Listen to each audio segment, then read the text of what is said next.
On peut y aller? Oui, là. Bonjour monsieur. Bonjour. Merci de vous présenter à nos différents followers, s'il vous plaît. Oui, écoutez, je m'appelle Jean-Claude Meus. Je suis un apiculteur professionnel de Strasbourg en France, près de la frontière avec l'Allemagne.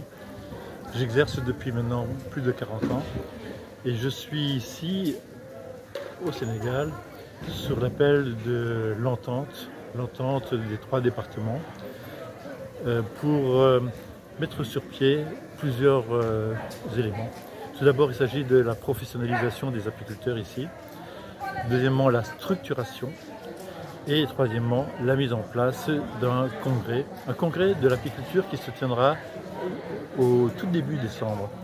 Ce congrès sera véritablement la vitrine qui permettra aux apiculteurs d'être visibles, d'être présents et de pouvoir interpeller les autorités de telle manière que l'apiculture soit reconnue comme étant une filière de l'élevage à part entière, au même titre que les autres filières. Voilà, donc c'est mon ambition. Avant de continuer, c'est quoi déjà un apiculteur? Eh oui, c'est une très bonne question. Voilà. Très bonne question. Pas évident. L'apiculteur, traditionnellement, c'est quelqu'un qui possède des ruches. Et même là, il y a un souci parce que les ruches, c'est juste une caisse en bois. En fait, non. Un apiculteur, c'est pas quelqu'un qui possède des ruches. C'est quelqu'un qui est un éleveur. Un éleveur parce que c'est quelqu'un qui sait ce que font ces abeilles, comment elles le font, pourquoi elles le font. Et c'est quelqu'un qui est capable de les aimer et de s'en occuper, même si elles piquent. Ouais, elle pique pour faire du bien. Et aujourd'hui, ça se célèbre aussi aujourd'hui, la journée mondiale de l'abeille, même si c'est d'une façon retardée. Oui, c'est pas grave. Voilà. Et laquelle journée vous avez pris une part active à travers votre brillante présentation. Au terme donc de cette journée, il y a beaucoup de présentations, beaucoup d'échanges, des feedbacks. Quel est votre feedback personnel au terme de cette journée? Écoutez, moi je suis sincèrement heureux parce que j'ai entendu les autorités parler, j'ai entendu leur engagement, j'ai entendu leur volonté de vraiment soutenir les apiculteurs et donc ils sont tout à fait favorables à cette structuration, à cette reconnaissance de l'apiculture. Et ça c'est véritablement un plaisir énorme parce que l'apiculture, on ne le dit jamais assez, ça a une importance vitale sur l'environnement, mais aussi, surtout, la prise en compte économique, c'est-à-dire la création d'emplois et de richesses en milieu rural. Et c'est là où il y a un espoir formidable. Est-ce que vous pensez que l'apiculture peut bien nourrir son homme? Ça fait depuis 1990 que moi, en France, je ne vis que de l'abeille, que du travail de l'abeille. Ah ouais. Ça fait maintenant plus de 40 ans que je dis 40 ans. Oui, 40 ans que je travaille pour m'occuper des abeilles et je vis.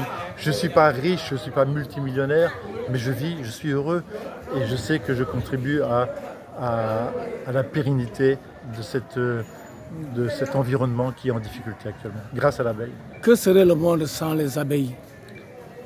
Vous voyez, le sol qui est ici, c'est du sable. Eh bien, c'est exactement l'image du monde sans les abeilles. C'est un monde désertique, un monde où il n'y a plus d'animaux, où nous-mêmes, les humains, qui sommes au sommet de la biodiversité, ne pourrions plus vivre, en tout cas survivre. Ah oui? Voilà. Et dans votre présentation, vous avez fait une révélation, comme quoi au niveau du marché européen, pour ne pas parler du marché mondial, c'est presque la Chine qui l'approvisionne et la plus grande absente, c'est bien l'Afrique.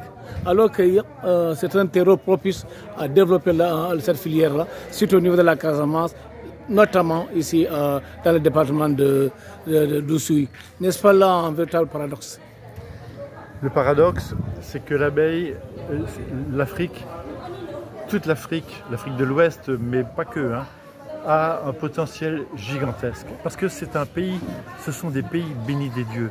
Avec, bien sûr, il y a la saison des pluies, mais avec du beau temps, avec des floraisons qui perdurent toute l'année.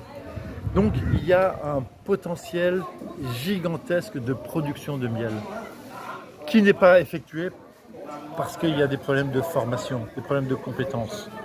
Mais si on arrivait à franchir ce cap de la formation, si on arrivait à avoir des leaders qui ouvrent la voie et qui montrent comment on peut gagner très bien sa vie. Je vais donner l'exemple au cours de ma présentation qu'un apiculteur qui avait une vingtaine de ruches, qui avait, quand je dis des ruches, c'est des ruches habitées, hein, on est bien d'accord, qui avait la capacité de faire une vingtaine de kilos de litres de miel par ruche. 400 litres de miel par ruche, ça fait plus d'1,5 million de revenus dans l'année. Ah oui.